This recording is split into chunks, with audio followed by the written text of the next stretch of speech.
Masyarakat Sulawesi Selatan Sulsel selama ini dikenal sebagai perantau dan pandai berniaga.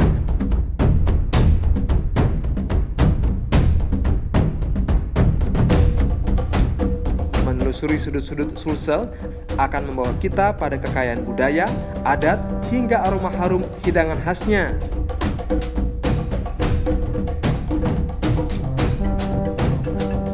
Tanah ini juga merupakan surga kerajinan sutra di Indonesia Timur, populer dengan perpaduan warna serta corak yang khas.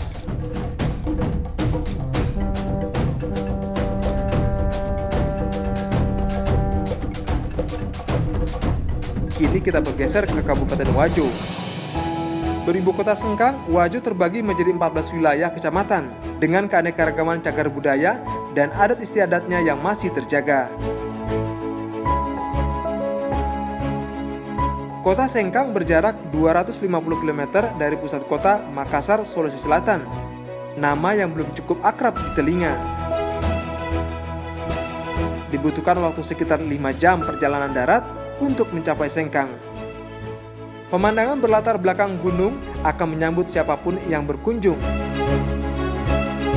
Potensi Wajo tak perlu diragukan lagi karena subur dan kaya akan sumber daya alam. Mempunyai salah satu sentra unggulan sebagai penghasil beras terbesar kedua di negeri ini, menjadikan pertanian sebagai sektor terpenting untuk pembangunan daerah di Kabupaten Wajo, Sulawesi Selatan. Nama saya Atimah, salah seorang petani di Kecamatan Gilireng yang sangat membutuhkan irigasi. Begitulah, irigasi masih menjadi hambatan bagi para petani Wajo. Saya atas nama Mulelo sebagai petani juga, dan adapun pengolahan sawah sekarang hanya kita pakai pompanisasi bagi sawah-sawah yang dekat dari sungai. Adapun sawah yang jauh yang tidak bisa dijangkau itu kita tanami palawija. Selama ini petani memang cukup terbantu dengan pompa air yang dikelola masyarakat. Namun biaya yang dibebankan terasa cukup memberatkan. Karena di Kecamatan Gilireng ini sawah kami hanya menggunakan tada hujan yang panen hanya 1 kali 1 tahun, itu pun kalau hujan turun. Petani di Kecamatan Gilireng juga ini ada yang menggunakan pompa air yang dikelola oleh masyarakat di sekitar, dan itu biayanya agak mahal, hasilnya dipotong 25%.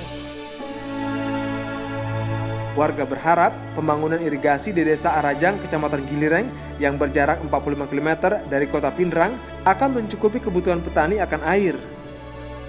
Sistem irigasi ini sangat penting, mengingat karena kondisi cuaca di Wajo berbeda dengan daerah lainnya di Sulawesi Selatan.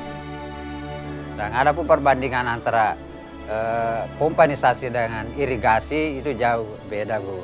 Karena hasilnya kalau pompanisasi terkadang air kurang. Kalau mudah-mudahan bendungan nanti irigasi sebentar kan air yang kita butuhkan itu sudah memuaskan.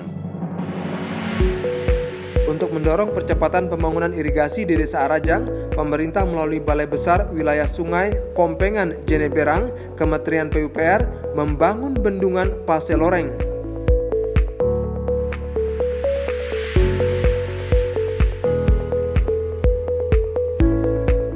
Bendungan Paseloreng ini adalah bendungan urugan inti tanah, di mana kapasitas tampungan bendungan ini adalah 138 juta meter kubik. Adapun tujuan dibangunnya bendungan ini, yang pertama adalah untuk irigasi 8.510 hektar, kemudian perikanan air tawar, kemudian pariwisata, air baku 0,2 meter kubik per detik, serta mengatasi banjir yang selama ini sering terjadi di hilir dari bendungan ini, di Sungai Gilirang. Progres fisik saat ini kurang lebih 90,9%.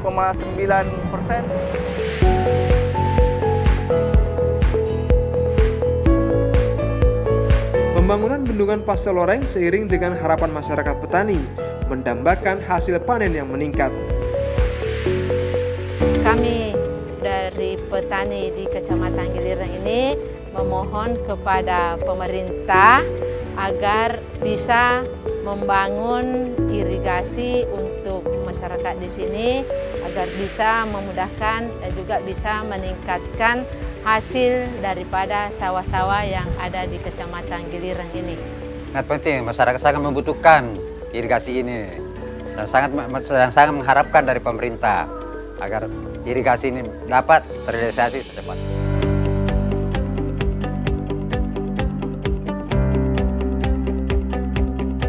Pemerintah pun berharap bendungan Pasir Loreng dapat segera rampung agar bisa segera membantu dalam upaya peningkatan kesejahteraan masyarakat petani.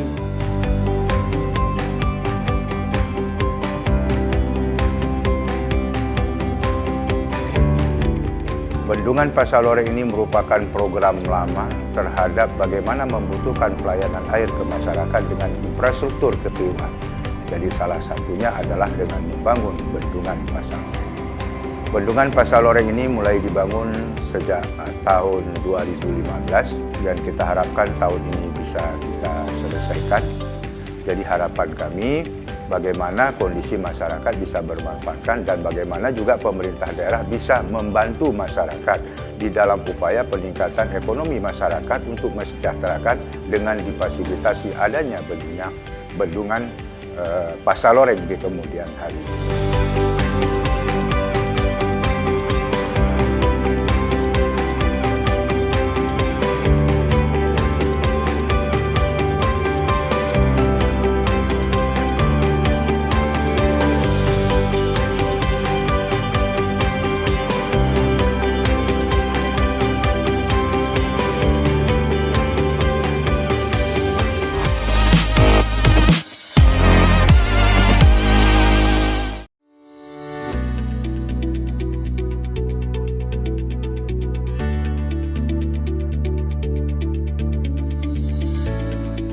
Pusair adalah salah satu dari 4 institusi penelitian dan pengembangan di bawah Kementerian Pekerjaan Umum dan Perumahan Rakyat.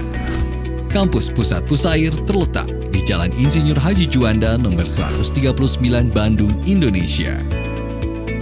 Kampus Pusat Pusair terdiri dari 4 bangunan dengan fungsi yang berbeda.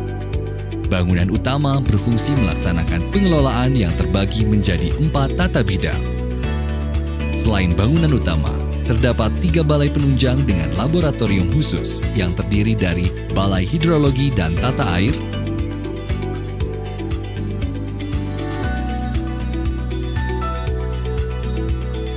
Balai Hidrolik dan Geoteknik,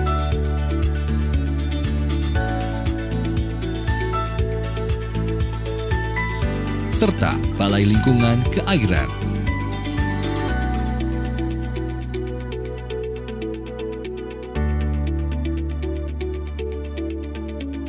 Selain di Bandung, Pusair juga memiliki 5 balai yang tersebar di seluruh Indonesia. Balai Litbang Pantai yang terletak di Buleleng,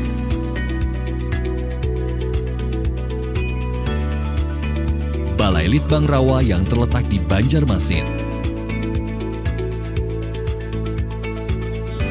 Balai Litbang Sungai yang terletak di Surakarta, Balai Litbang Sabo yang terletak di Yogyakarta, dan Balai Litbang Irigasi yang terletak di Bekasi. Tugas utama Pusair adalah melaksanakan penelitian dan pengembangan di bidang sumber daya air.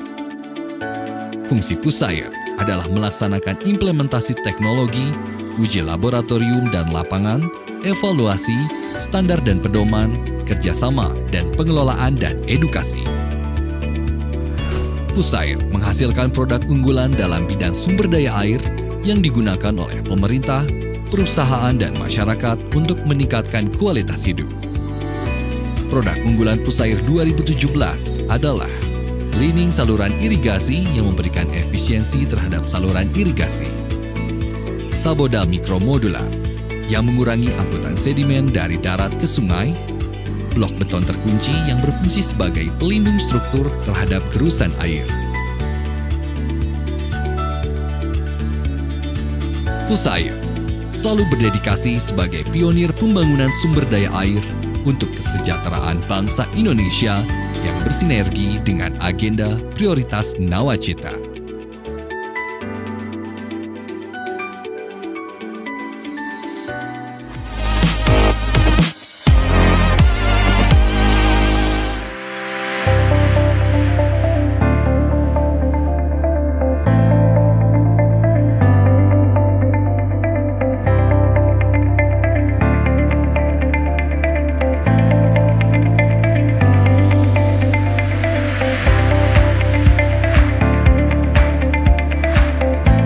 Citarum merupakan sungai terpanjang dan terbesar di Jawa Barat. Berhulu di Gunung Wayang, Kota Bandung, dan bermuara di Muara Gembong, Kota Bekasi. Sungai Citarum mempunyai nilai sejarah, ekonomi, dan sosial yang penting. Jutaan orang mencari nafkah di tepian sungai ini. Sedikitnya 500 pabrik berdiri di sekitar alirannya. Masalah penggundulan hutan juga berlangsung pesat di wilayah hulu. Dengan beban sebesar ini, sejak 2007 Citarum menjadi salah satu dari sungai dengan tingkat ketercemaran tertinggi di dunia.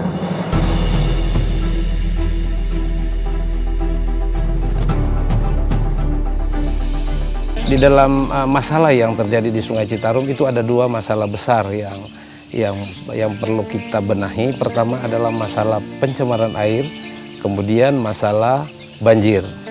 Nah, pencemaran air itu disebabkan pertama oleh limbah, kemudian oleh sampah. Kemudian kalau kita berbicara itu pencemaran dan banjir itu masalah kualitas dan kuantitas. Tadi masalah kualitasnya, sekarang kuantitas. Masalah banjir itu disebabkan oleh beberapa penyebab banjir. Pertama sampah. Kemudian yang kedua itu disebabkan oleh sedimentasi Sungai Citarum karena terjadi sedimentasi dari daerah hulu sehingga makin lama makin dangkal. Kemudian yang ketiga disebabkan juga oleh salah satu adalah turunnya permukaan tanah namanya land subsidence. Itu disebabkan karena itu terjadi eksploitasi air tanah yang besar-besaran sehingga tanah turun melebihi elevasi muka air normal Sungai Citarum. Kemudian yang terakhir itu masalah okupasi lahan atau menyebabkan berkurangnya daripada badan sungai, lebar badan sungai makin lama makin kecil. Jadi sehingga ya banyak sungai-sungai yang melintas di daerah Bandung ini kita lihat ada sungainya yang lebarnya ya cuma 2 meter, ada 1 meter, 3 meter, nah itu sudah sangat kecil menyebabkan banjir. Nah itu persoalan yang sesungguhnya perlu kita cermati secara bersama-sama karena berbicara mengenai pencemaran dan berbicara mengenai banjir itu semua terkait.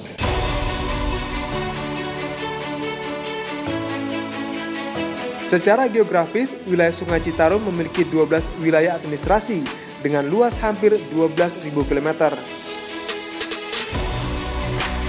Selain itu, Sungai Citarum memiliki 19 daerah aliran sungai dalam merencanakan program Citarum Harum sebagai langkah untuk memulihkan kondisi sungai.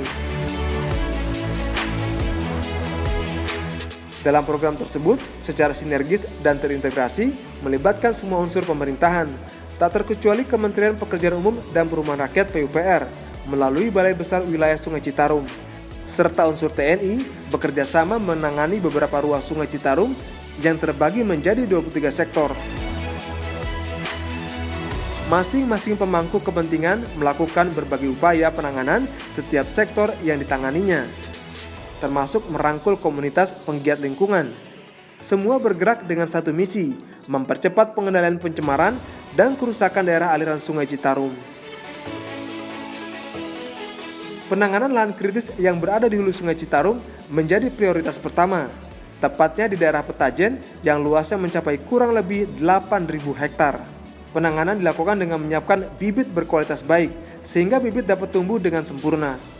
Salah satunya dengan menanam pohon kopi sebanyak 125 juta pohon, 500.000 pohon pada 2019, dan sebanyak 872.000 pohon kopi telah lebih dulu ditanam di Hulu Das Citarum. Semua kegiatan dilakukan di sektor 1 bersama masyarakat untuk mewujudkan lahan hijau, yakni dengan cara mengganti lahan perkebunan menjadi tanaman keras yang dapat menguatkan tanah. Mewujudkan program Sungai Citarum Harum tidak hanya dilakukan pada kanan kiri sungai, namun juga dilakukan di sekitar ruas Sungai Citarum. TNI bersama Balai Besar Wilayah Sungai Citarum turut serta melakukan penanganan penggusuran lahan dan pembenahan di sepanjang sungai. Lahan itu kemudian diubah menjadi tempat pengolahan limbah sampah terpadu, memilah sampah non-organik dan organik, menggunakan mesin insinerator. Juga penjernihan air Sungai Citarum yang hasilnya digunakan untuk minum, mencuci, mandi, dan kegiatan lainnya, serta tempat taman bermain anak-anak dan membangun pompa air.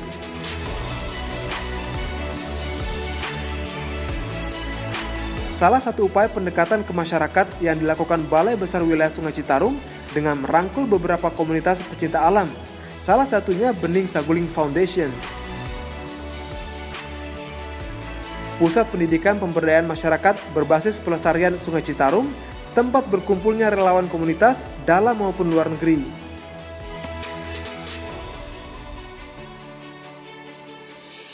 Bening Saguling di Koperasi Bangga Bersama itu pertama pemberdayaan ekonomi masyarakat, yaitu kerajinan eceng gondok, di mana masyarakat mengambil eceng gondok dari waduk saguling, terus diolah menjadi aneka kerajinan. Selain kerajinan eceng gondok juga di sini juga kita memberdayakan pemulung. Jadi beberapa masyarakat kita kasih perahu itu mereka gunakan untuk mengambil sampah di waduk saguling. Kita pilih dan olah, kita cacah menjadi bahan baku biji plastik, lalu kita jual ke pabrik plastik. Yang ketiga, bantaran Sungai Citarum kita tanamin pohon-pohon yang berguna, yang bermanfaat, mengurangi sedimentasi yang masuk ke waduk saguling atau ke Sungai Citarum.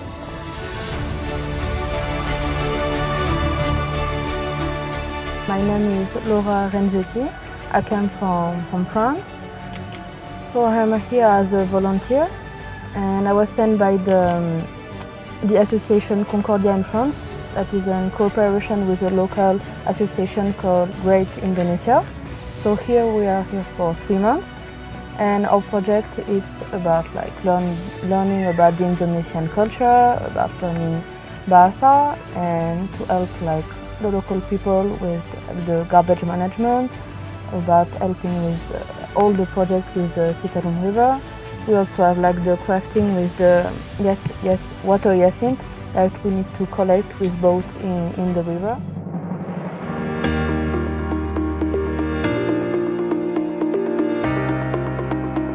Selain itu, terdapat sebuah organisasi binaan dari kelompok pecinta alam semesta atau KAPAS di Kampung Kiara Payung, tempat menyimpan segudang potensi wisata. Namun potensi itu belum dikelola secara baik.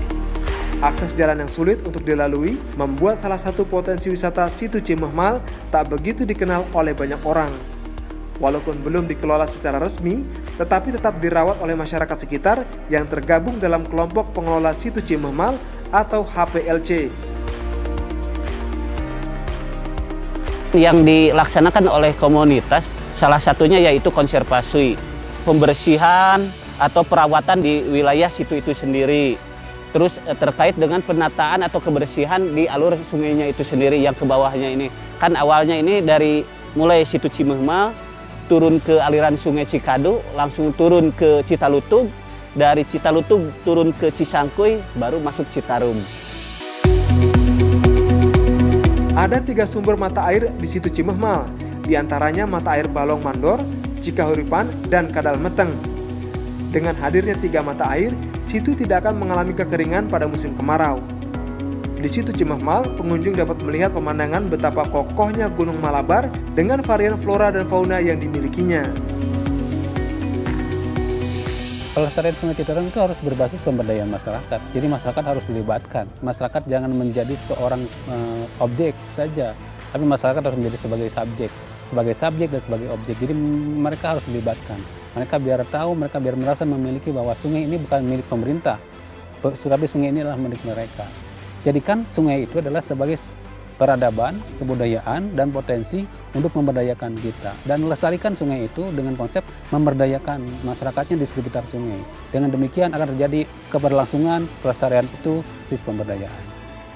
So since we are here, we saw a lot of different association and government and everything. For example, with local students, we want to make a difference, make the planet more green, to less plastic and everything. We plant hundreds of trees along the river to prevent when there is the flood, to all the houses along the river. So we saw there is many people who want to make actually a difference with this river. So hopefully, if they continue all the plans, and if there is other volunteers to come here to pass the message to everyone in Indonesia, hopefully it will become a great river in the country, for the country. Kesadaran yang dimiliki oleh masyarakat akan membuat Citarum terjaga kelestariannya, sehingga akan dapat dirasakan manfaat keberadaannya suatu saat nanti oleh anak cucu kita.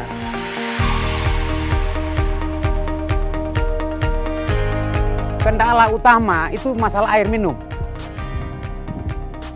Sungguh sangat luar biasa sulit.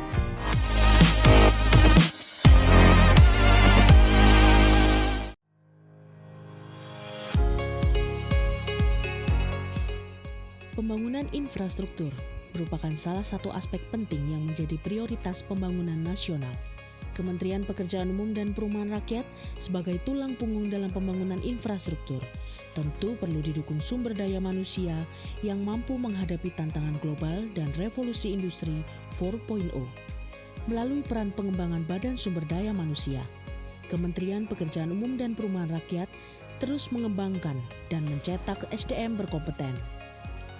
Dalam pelaksanaan tugasnya, BPSDM didukung oleh Sekretariat Pusat serta didukung Balai Diklat, mengembangkan SDM PUPR yang kompeten dengan merancang dan melaksanakan program pengembangan kompetensi SDM secara sistematis, mulai dari gap kompetensi dan kinerja. BPSDM telah mendesain kegiatan pelatihan sesuai dengan kebutuhan unit organisasi dan menjawab permasalahan di lapangan, serta pelatihan untuk memperbaiki gap kompetensi. Kegiatan pelatihan lebih difokuskan pada materi 70% praktek di lapangan atau on-the-job training, 20% tutorial, dan 10% teori. Sedangkan bentuk mode pelatihan yang diterapkan ada pelatihan dalam kelas, pelatihan e-learning, pelatihan blended learning yang menggabungkan e-learning dan klasikal, juga dikembangkan sistem belajar mandiri melalui aplikasi Simantu. Yang tidak kalah penting, BPSDM juga telah mengembangkan program pelatihan sertifikasi kerjasama dengan asosiasi profesi. Kemudian untuk mendukung revolusi industri 4.0, BPSDM juga terus berinovasi, yaitu dengan mengembangkan aplikasi Simantu, Simentor, e-pelatihan, Simerit PUPR, serta aplikasi lainnya yang mendukung pengembangan SDM. Untuk lebih meningkatkan kualitas SDM, BPSDM juga mengembangkan penerapan manajemen talenta dan pengembangan jabatan fungsional. Salah satu terobosan Kementerian PUPR adalah dengan mendirikan perguruan tinggi vokasi, yaitu Politeknik PUPR, yang bertujuan untuk mendukung pengembangan SDM dan percepatan pembangunan infrastruktur.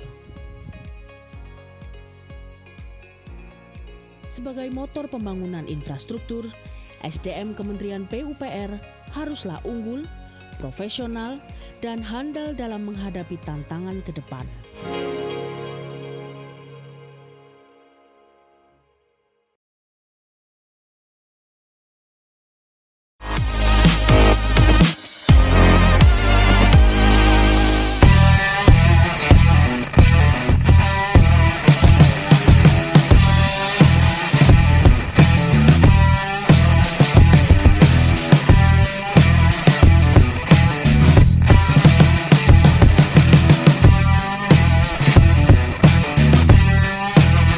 Siapa tak kenal kota Batam? Kota yang berada di Kepulauan Riau ini strategis karena terletak di jalur pelayaran internasional, serta berada di perbatasan negara Singapura dan Malaysia. Bahkan menjadi salah satu pulau yang memiliki prospek di bidang perekonomian, sektor perdagangan, serta sektor industri. Hampir setiap pekan banyak wisatawan yang berkunjung, sehingga pemerintah berusaha memperindah Pulau Batam. Mulai dari objek wisata seperti Pantai Nongsa, Pantai Semandore, dan Pantai Tanjung Pinggir. Dari pantai ini, wisatawan dapat memandangi negara Singapura dari kejauhan. Selain sektor wisata dan industri, pengembangan perekonomian Batam juga dilakukan pada jalur pelayaran, serta diimbangi pula dari sektor pembangunan infrastruktur. Salah satunya berlokasi di Desa Cijantung, Kecamatan Galang, Kota Batam, Kepulauan Riau. Ini berangkat dari kenyataan bahwa tidak hanya manusia yang membutuhkan air baku, semua makhluk hidup memerlukannya. Selain untuk kebutuhan pokok, air baku juga diperlukan untuk pertanian dan mengimbangi infrastruktur yang ada. Seperti yang dilakukan oleh Kementerian Pekerjaan Umum dan Perumahan Rakyat (PUPR) melalui Balai Wilayah Sungai Sumatera IV, membangun infrastruktur bernama Bendungan Segong di Kota Batam.